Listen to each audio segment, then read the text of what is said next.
على سيدنا محمد وعلى آله وصحبه أجمعين. أما بعد. Alhamdulillah, para jemaah sekalian, di tengah rintikan hujan dan suasana yang cukup dingin, kita dibangunkan Allah Subhanahu wa Ta'ala untuk mengawali aktivitas kita pada hari ini dengan sama-sama sujud menghamba kepada Allah Subhanahu wa Ta'ala. Semoga setiap tetesan hujan itu kelak berkenan menjadi saksi atas ibadah kita ini. Amin ya rabbal alamin. Salawat beriring salam tercurahkan kepada junjungan Nabi Muhammad sallallahu alaihi wasallam. Semoga kita semua dengan segala kekurangan yang kita miliki diizinkan Allah untuk membersamai Nabi Muhammad sallallahu alaihi wasallam di surga ya Allah Subhanahu wa Ta'ala. Amin ya rabbal alamin. Ikut memberikan selamat dan doa buat Hadi. Semoga di tempat kerjanya yang baru diberikan keselamatan, kemudahan, dan terus memberikan kontribusi terbaiknya untuk negara, agama. Dan saya cukup kenal dengan beliau, ya, alhamdulillah juga punya nomor WA-nya. Semoga terus silaturahim juga bisa terjalin dan tidak putus, insyaallah.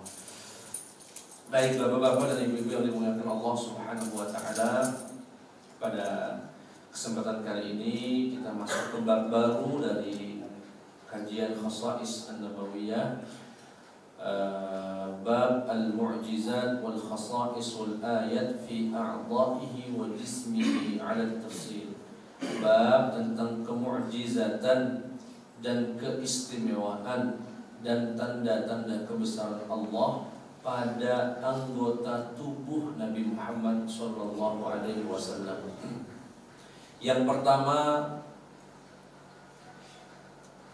diawali dengan anggota tubuh berupa mata, penglihatan Nabi Muhammad sallallahu alaihi wasallam. Dikatakan di dalam Al-Qur'an, Allah Subhanahu wa Ta'ala berfirman, "Ma zaghal basar wa ma tagha laqad ra'a min ayati rabbihil kubra." Tidak pernah penglihatan Nabi Muhammad itu berpaling dari yang hak, dan tidak pernah juga melampaui batas. Dan sungguh Nabi Muhammad pernah melihat tanda kebesaran Allah Subhanahu wa Ta'ala, yaitu melihat malaikat Jibril dalam bentuk aslinya yang dikatakan memiliki 600 sayap. Dan itu diizinkan Allah, ya, Nabi Muhammad SAW melihat malaikat Jibril dengan bentuk aslinya. Karena kita tahu malaikat Jibril sesekali datang dalam bentuk manusia, laki-laki berpakaian putih bersih, ya, namun juga pernah sekali atau beberapa kali menampakkan wujud aslinya. Dan yang pertama kali dilihat Nabi Muhammad SAW bukan saat menerima wahyu pertama. Kalau menerima wahyu pertama saat itu bentuknya manusia, ya. Tapi pertama kali malaikat Jibril menampakkan bentuk aslinya ketika terputusnya wahyu yang pertama. Jadi wahyu itu sempat berhenti kurang lebih 6 bulan setelah turun Iqra bismi rabbikal ladzi khalaq, itu berhenti, enggak turun-turun lagi. Sampai Nabi merasa itu yang pertama wahyu bukan, ya, saya ini Nabi bukan. Karena ada keraguan, karena setelah begitu turun wahyu yang pertama enggak turun-turun lagi. Riwayat yang paling kuat kisaran 6 bulan. Ada yang meriwayatkan sampai 2 tahun. Dan di masa-masa itu masa yang sangat berat bagi Nabi Muhammad SAW. Dan tidak lama muncullah malaikat Jibril dengan bentuk aslinya, dengan sayapnya yang berjumlah 600 memenuhi bumi ini. Besar sekali. Itu yang pertama dari ayat Allah Subhanahu wa Ta'ala. Kemudian dari hadis Nabi Muhammad masih berkaitan dengan penglihatan dan mata Rasulullah. An Abi Hurairah radhiyallahu anhu, dari sahabat Abu Hurairah radhiyallahu anhu, anna Rasulullah sallallahu alaihi wasallam qala tarawna qiblati hahuna Wallahi ma yakhfa alayya ruku'akum wa la sujudakum inni la arakum min wara'i dhahri. Kata Nabi Muhammad sallallahu alaihi wasallam, kalian melihat kiblatku di sini, dan demi Allah demi Allah tidak ada yang samar bagiku untuk melihat rukuk kalian, sujud kalian. Sesungguhnya aku dapat melihat kalian dari punggungku. Dalam riwayat yang lain dikatakan, ayuhan nas, wahai manusia, ini imamukum, sesungguhnya aku pemimpin kalian. Fala tasbiquni, jangan kalian lebih cepat dari aku, mendahului dalam sholat, dalam rukuk, dalam sujud. Sesungguhnya aku dapat melihat kalian dari depan dan dari belakang. Dalam riwayat yang lain, rapatkan dan luruskan saf kalian, sungguh aku dapat melihat kalian dari punggungku. Nah, ini salah satu kelebihan Nabi Muhammad SAW, bahwasanya beliau untuk melihat belakang itu tidak perlu nengok belakang. Itu sudah bisa melihat meski tubuh jasad beliau menghadap ke depan. Nah, karena ini kekhususan yang Allah berikan kepada Nabi Muhammad, maka umatnya tidak dianjurkan meniru. Kaget Bapak merapikan saf, wajahnya menghadap ke depan, lurus dan rapatkan jemaah. Saya bisa melihat kalian dari punggung saya, akan luhur. Ini kekhususan yang Allah berikan kepada Nabi Muhammad sallallahu alaihi wasallam. Apa itu kekhususannya? Penglihatan Nabi atau Nabi dapat melihat tanpa harus membalikkan badan, bisa melihat dari belakang punggung Nabi Muhammad sallallahu alaihi wasallam. Fasal yang berikutnya ini Pak, fasal yang berikutnya cukup menarik tentang ketiaknya Nabi. Kalau hari ini kita bisa mengikuti berita tentang Ronaldo, mulai dari ukuran sepatunya, mulai dari minyak rambutnya, bahkan terakhir yang diinfokan tentang celana dalamnya begitu. Itu wajar di dunia media yang sangat maju hari ini. Tapi kita bisa lihat Nabi Muhammad SAW 1400 tahun yang lalu, tidak ada manusia yang diriwayatkan sedetil Nabi Muhammad SAW, dan dijaga oleh umatnya dan diwarisi dari generasi ke generasi. Sekecil apapun tentang Nabi, kita akan dapatkan riwayatnya, kita akan dapat informasinya. Di antaranya tentang ketiak Nabi Muhammad SAW dari sahabat Anas bin Malik dikatakan, Ra'aitu Rasulullah sallallahu alaihi wasallam yarfa'u yadayhi fi du'a hatta yura bayadu yutayh. Kata sahabat Anas, aku pernah melihat Nabi Muhammad mengangkat kedua tangannya dalam doa sampai aku melihat putihnya ketiak Nabi Muhammad SAW.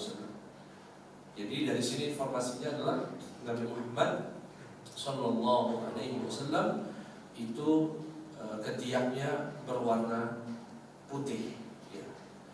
Nah, hadis ini sering disalahpahami Bapak Ibu yang dimuliakan Allah oleh sebagian pemahaman atau kelompok bahkan yang mengatakan dilarang mengangkat doa kecuali pada sholat istisqa, sholat minta hujan. Karena hadis ini ketika Rasulullah memimpin sholat istisqa, beliau begini Pak, ya makanya sunnahnya kalau imam jadi imam istisqa itu ngangkatnya nggak segini, begini, sampai terlihat kedua ketiak Nabi Muhammad SAW. Bahkan sampai sebagian ulama memahami Rasul itu sampai saking tingginya tangan itu kayak begini. Makanya hadis yang dimanfaatkan atau dipakai sebagian kelompok kalau doa ada yang begini ketika tolak bala, itu dari doa istisqa ini. Saking tingginya seakan Nabi kayak kebalik telapak tangannya. Nah, sebagian kelompok yang kami maksud memahami tidak ada mengangkat tangan kecuali saat sholat istisqa. Sehingga mereka nggak ada doa angkat tangan setelah sholat, nggak ada doa angkat tangan saat kondisi-kondisi biasa. Alasannya karena aku tidak pernah melihat Nabi mengangkat tangan kecuali dalam doa istisqa. Pemahaman ini jelas keliru. Kenapa? Karena yang dimaksud aku tidak pernah melihat Nabi mengangkat tangan itu dalam doa kecuali pada sholat istisqa. Maksudnya adalah mengangkat tangan yang sampai terlihat ketiaknya. Memang tidak pernah dilakukan kecuali pada sholat istisqa. Adapun dalam doa-doa yang lain tetap mengangkat tangan, hanya saja tidak sampai terlihat. Nah ini yang perlu digarisbawahi. Jadi mengangkat tangan itu Pak salah satu adab dalam berdoa, dan cukup banyak dasar dalil yang bisa dipakai untuk mensyariatkan mengangkat tangan tadi. Poinnya pada hal ini adalah diriwayatkan putihnya ketiak Nabi Muhammad SAW. Yang berikutnya tentang hati Nabi Muhammad, dan kita sudah jelaskan pada hadis 18 dan 19 bahwasanya Nabi Muhammad itu mengalami pembersihan hati gitu ya, yang kita kenal dengan syaqqus sadr, pembelahan dada di masa kecilnya ya. Kemudian saat mau Isra dan Mi'raj juga Rasulullah mengalami pembelahan dada. Bab berikutnya ya, tentang pendengaran Nabi Muhammad SAW. An Abi Dzar radhiyallahu taala anhu qala Rasulullah sallallahu alaihi wasallam, Rasulullah bersabda, inni ara ma la tarawun, sungguh aku dapat melihat apa yang kalian tidak bisa lihat. Wa asma'u ma la tasma'un, dan aku bisa mendengar apa yang kalian tidak bisa dengar. Attatis sama'u wa haqqa laha an taqid, teriakan langit pun aku bisa mendengar. Jadi rupanya langit itu seperti bersuara. Ya, bersuara. Bersuara dari mana? Di antara di dalamnya ada penduduk langit, yaitu malaikat. Jadi ada aktivitas di sana. Di langit itu ada aktivitas. Malaikat ada yang sujud, ya. Malaikat ada yang sedang menerima perintah dan sebagainya. Itu bersuara semua, dan Nabi Muhammad dapat mendengarnya, yang kalian tidak bisa mendengarnya. Ma fiha mawdi'u arba'i asabi' illa wa malakun wadi'un jabhatahu lillahi sajidan. Kata Nabi Muhammad, tidaklah ada tempat di langit itu 4 jari, kecuali setiap 4 jari itu ada satu malaikat yang sedang sujud kepada Allah Subhanahu wa ta'ala. Banyaknya luar biasa. Bayangkan saja setiap hari itu dikatakan 70.000 malaikat masuk dan gak pernah balik. Sejak diciptakannya langit ini, berapa triliun bahkan biliun mungkin jumlah malaikat itu. Dan dikatakan Nabi Muhammad SAW, tidak ada di langit 4 jari kecuali ada malaikat yang meletakkan jidatnya untuk sujud kepada Allah Subhanahu wa ta'ala. Wallahi, kata Nabi Muhammad, demi Allah, lau ta'lamuna ma'ana, andaikan kalian tahu apa yang aku tahu, mendengar apa yang aku dengar, melihat apa yang aku lihat, niscaya la dhahiktum qalilan, niscaya kalian hanya akan tertawa sedikit. Wa la bakaitum katsiran, dan kalian akan banyak menangis. Wa ma taladzadztum bin nisa'i 'ala al-firash, dan kalian akan sedikit untuk menikmati istri-istri kalian. Wa la kharajtum ila as-su'udat taj'aruna ila Allah, dan niscaya kalian akan keluar rumah berteriak minta tolong kepada Allah Subhanahu wa ta'ala. Lawadittu anni kuntu syajaratan tu'dar, sungguh aku berharap saat itu menjadi pohon yang dipotong-potong saja. Sekali lagi kata Nabi Muhammad SAW, sungguh aku bisa melihat apa yang kalian tak bisa lihat, aku bisa mendengar apa yang kalian tak mendengar. Sampai bunyi langit, teriakan langit, aktivitas langit yang penduduknya adalah para malaikat, aku bisa mendengarnya. Dan tidak ada satu wilayah pun berjarak 4 jari kecuali di sana ada satu malaikat yang meletakkan kepalanya sujud kepada Allah Subhanahu wa ta'ala. Dan demi Allah, kalau kalian tahu apa yang aku tahu, niscaya kalian hanya akan tertawa sedikit dan banyak menangis, dan tak banyak menikmati wanita kalian, istri kalian. Wala kharajtum ila as-su'udat, niscaya kalian keluar dari rumah berteriak taj'aruna ila Allah, ya Allah, ya Rabb, tolong aku ya Rabb. Lawadittu anni kuntu syajaratan tu'dad, aku pun berharap gitu ya. Ini bahasa hiperbola beliau, bahwasanya aku berharap saat itu hanya menjadi pohon saja. Baik Bapak Ibu yang dimuliakan Allah, ini terkait pendengaran Nabi Muhammad, di mana beliau dapat mendengar ya apa yang tidak bisa kita dengar. Mungkin Bapak Ibu pernah ingat Nabi Muhammad SAW pernah melalui 2 kuburan. Kemudian beliau berkata, sami'tu annahuma mu'adzaban, aku mendengar 2 penghuni kuburan ini sedang diazab oleh Allah. Wa ma yu'adzabani fi kabir, dan mereka tidak diazab karena dosa besar. Amma ahaduhuma, adapun salah satunya, kana la yastabri minal baul, kalau buang air kecil enggak cebok. Yang kedua, suka keliling-keliling menebarkan aib orang, fitnah kepada orang.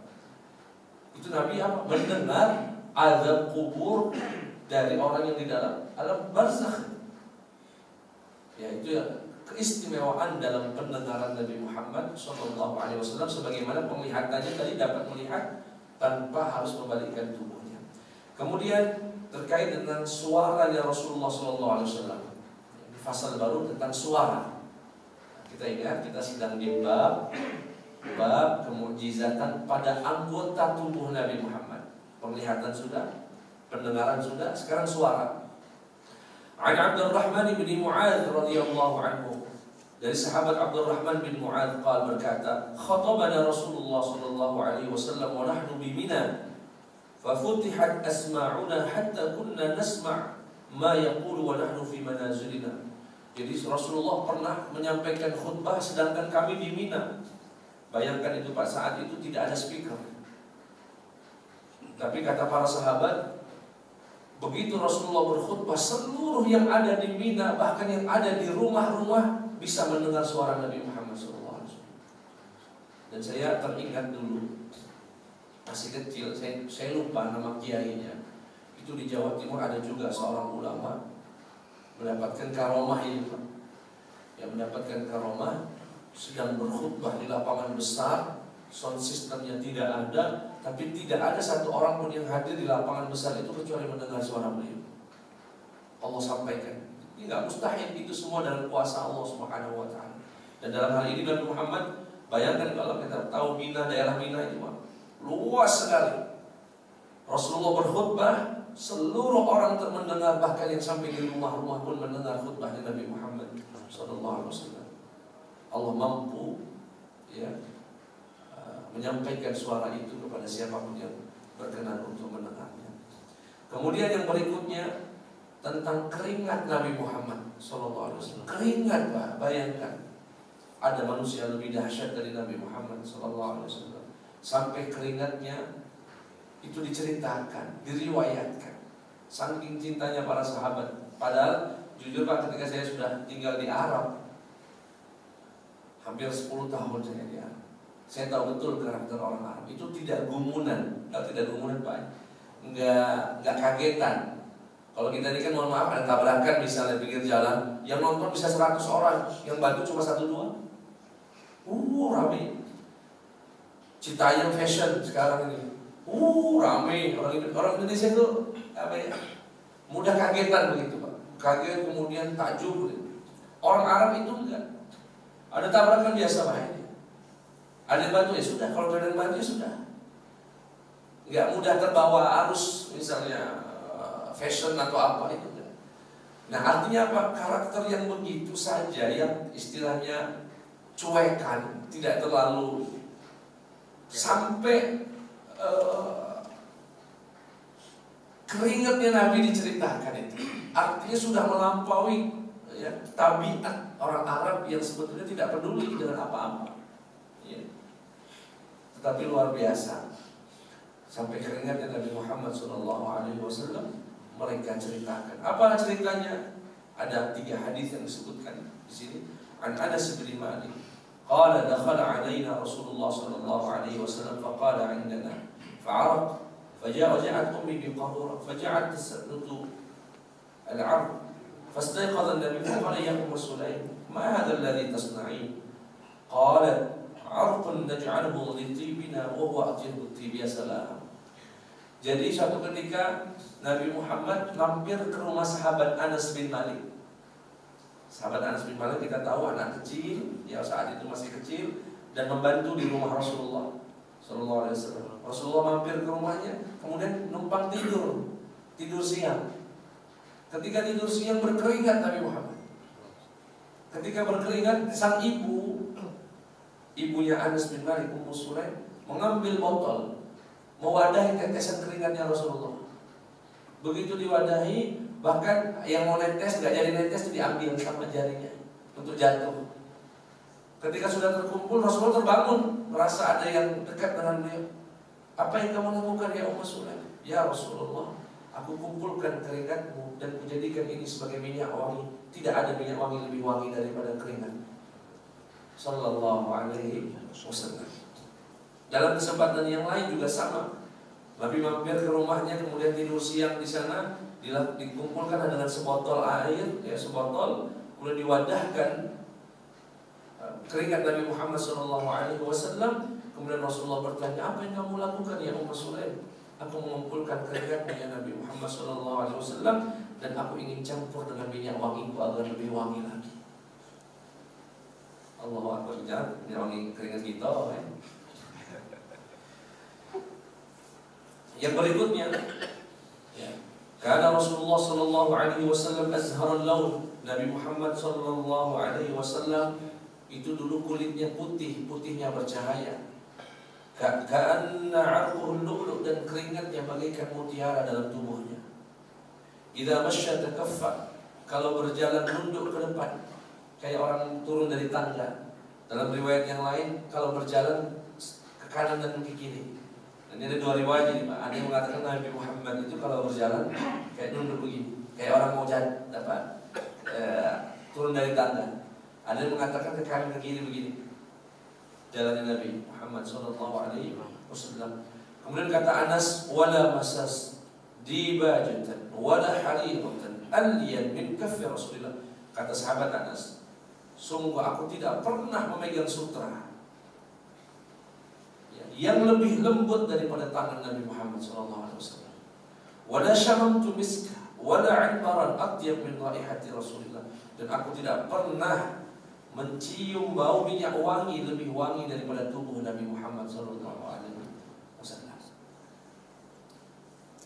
Riwayat yang terakhir, Shallaitu ma'a Rasulillah Sallallahu Alaihi Wasallam salatul ula, aku pernah salat bersama Rasulullah. Kemudian beliau keluar ke keluarganya, wa kharajtu ma'ahu, dan aku menemani Nabi Muhammad menemui keluarganya. Fastaqbalahu al-wildan, tahu-tahu anak-anak kecil menjegat Rasulullah di tengah jalan. Begitu di tengah jalan, faja'ala yamsakh khadayya ahadihim. Setiap anak kecil yang menjegat Nabi Muhammad di jalan itu dipegang kedua pipinya. Ini sunnah ini, Pak. Kalau kita di jalan ada anak-anak kecil, bayangkan seorang Nabi, ya, pemimpin umat Islam, dijegat anak-anak kecil, nggak marah, nggak diusir, dipegangnya semua pipi, dan akhirnya menyentuhlah pipi sang perawi hadis ini, yaitu sahabat Jabir bin Samurah. Dikatakan, wa amma ana famasa khaddai, adapun saya Rasulullah mengusap tangannya di pipiku, fawajadtu liyadihi bardan wa rihan ka'annama akhraja min ju'lati 'iqar. Sungguh begitu menyentuh tangan Nabi Muhammad di pipiku, aku merasakan rasa yang sangat sejuk, wangi yang begitu harum bagaikan orang yang baru saja keluar dari tempat minyak wangi. Saking wanginya tangan Nabi Muhammad SAW. Bahkan kalau beliau berjalan, orang tahu Rasulullah baru lewat sini. Wanginya tersisa di jalan-jalan Nabi Muhammad SAW. Dan dalam riwayat yang lain, tidak pernah kantong baju Nabi Muhammad itu lepas dari dua hal, siwak dan minyak wangi. Siwak, minyak wangi, dan sisir, tiga hal yang nggak pernah terlepas dari Nabi. Saking beliau itu memperhatikan penampilan. Jadi salah kalau kita mengataskan nama umat Nabi Muhammad kemudian berantakan dengan alasan zuhud misalnya. Enggak. Nabi Muhammad itu SAW wangi, orangnya wangi, rambutnya rapi, ya, bahkan tidak lepas sisir, minyak wangi, siwak dari diri Nabi Muhammad SAW, karena beliau tahu betul, innallaha jamilun wa yuhibbul jamal, sesungguhnya Allah itu indah dan mencintai keindahan.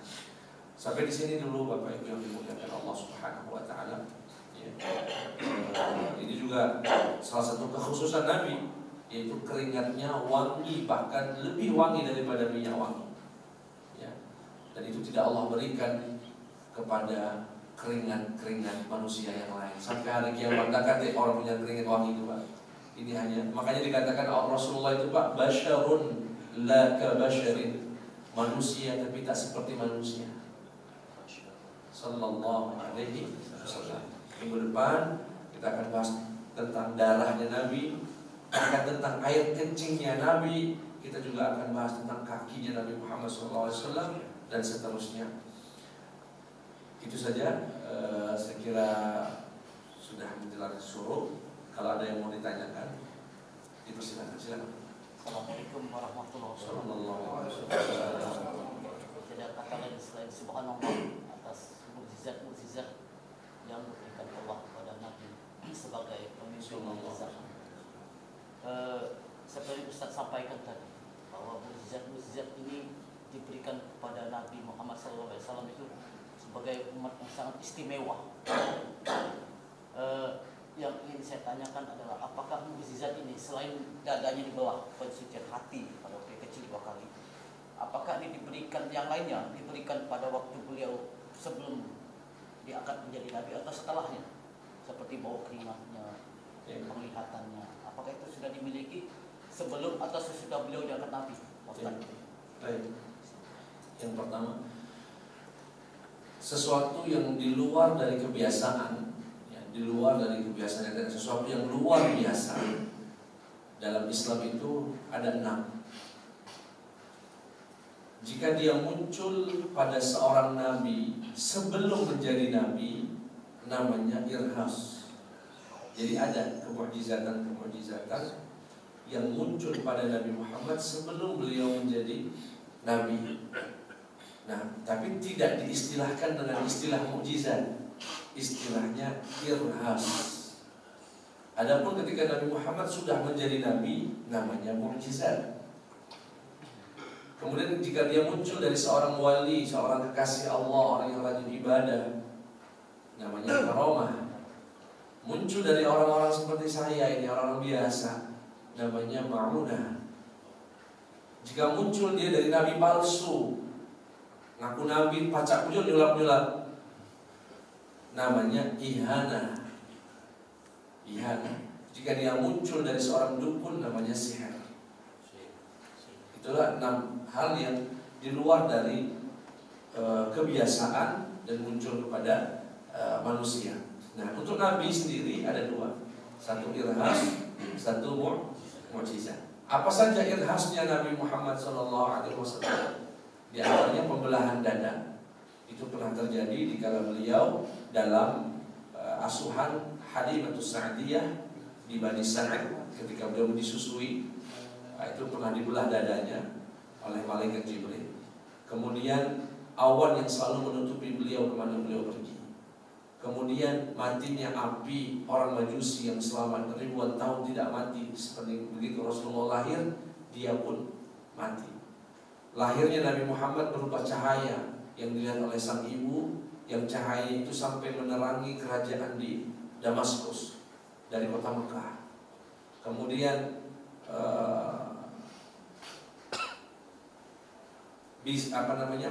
setiap kali dia mau mendengar musik di masa kecil, selalu dibuat tidur oleh Nabi Muhammad oleh Allah Subhanahu wa taala. Ini semua irhasat namanya. Nah, bagaimana dengan minyak wangi, keringat beliau dan sebagainya? Apakah sudah ada? Tidak ada keterangan konkret, tapi saya yakin wanginya Nabi Muhammad itu sudah ada sejak beliau sebelum menjadi nabi. Hanya saat itu tidak menjadi perhatian oleh banyak orang karena beliau belum menjadi pusat perhatian. Masih orang biasa, warga biasa di kota Mekah Mukarramah. Itu saja ya, wallahu a'lam. Silakan Pak kalau masih ada. Ya Kak. Ya, silakan. Kalau dari cerita tadi, berarti kalau meniru Rasulullah berpenampilan rapi itu sunnah, berarti kira-kira seperti itu. Iya. Kalau seandainya rambut putih kita semir, boleh semir rambut kecuali dengan warna hitam. Dalam Islam, semir rambut boleh kecuali dengan warna hitam. Artinya warna merah itu sebetulnya boleh. Merah, kuning, hijau, dilangitkan biru, pelangi ya. Sebetulnya boleh, cuma kita dalam menerapkan syariat tidak sebatas melihat itu boleh atau tidak. Kita harus lihat juga kearifan lokal. Di daerah kita, kebiasaan kita tidak pas orang rambutnya biru misalnya. Saya misalnya, isi pengajian rambutnya biru semua, pasti orang Ustaz aku dia. Nah, kalau hitam memang dilarang oleh Nabi Muhammad SAW, gitu ya, dilarang. Dan cukup kemarin saya diskusi panjang sama Kaprodi perbandingan mazhab di UIN. Apa salahnya orang semir hitam gitu ya? Kata saya, para ulama menjelaskan ada unsur tadlis, ada unsur nipu orang dan tua tapi kamu muda terus. Gitu. Loh, tapi kan orang itu bisa jadi nggak niat dia. Bisa saja dia nggak ada niat menipu, iya. Bisa saja dia tidak berniat menipu orang. Tapi orang pasti ketipu. Woi, wong ini umur 40, padahal udah 70. Dan membuat khawatir orang rumah, Pak. Orang rumah diketar-ketir kalau bapak ngecet-ngecet putih hitam itu nak mano. Nah, belum apa kalau nak mano. Walaupun nanti dalam fikih ada pengecualian, kecuali dipakai untuk malam itu saja untuk membuat gairah suami istri. Malam itu nanti kakek mandi wajib ya, dibersihkannya lagi. Nah, malam itu istrinya, suaminya bisa ngomong, hitamin rambutnya. Jiwa putih galau lah juga semangat suaminya bisa. Nggak apa-apa itu. Tapi nanti besoknya mandi wajibnya sudah dibersihkan. Wallahu a'lam. Satu lagi kalau kita ya silakan Pak. Jadi kembali masalah semir tadi. Iya. Ini ada di iklan itu sampo mengucapkan rambut ke semir atau minyak rambut. Bisa mengucapkan bagaimana nih? Saya tidak dipikir. Iya, sama baik Pak, sama baik. Namun dia baik sebenarnya. Yang penting dia mengandung unsur merubah warna rambut, apakah dengan semir, bila perlu dengan cat pun kalau ya tidak dianjurkan gitu ya. Dan apalagi rambut putih itu juga akan menjadi cahaya kelak di akhirat. Dan untuk kita yang mengamati perjalanan hidup, kalau sudah ada rambut putih itu kadang ya Allah, tidak terasa sudah tua gitu. Untuk introspeksi diri, kaki tidak sadar, merasa muda terus, bahaya juga. Cukuplah yang muda itu semangatnya saja. Kalau penampilan nggak apa-apa. Itu saja. Wah, kurang lebihnya saya mohon maaf. Semoga bisa menambah informasi tentang pengetahuan kita dan Nabi kita dan Muhammad SAW. Jangan lupa ini hari Jumat kita perbanyak sholawat ya kepada Nabi Muhammad SAW. Subhanakallahumma wa bihamdika, asyhadu an la ilaha illa anta, astaghfiruka wa atubu ilaik. Wassalamualaikum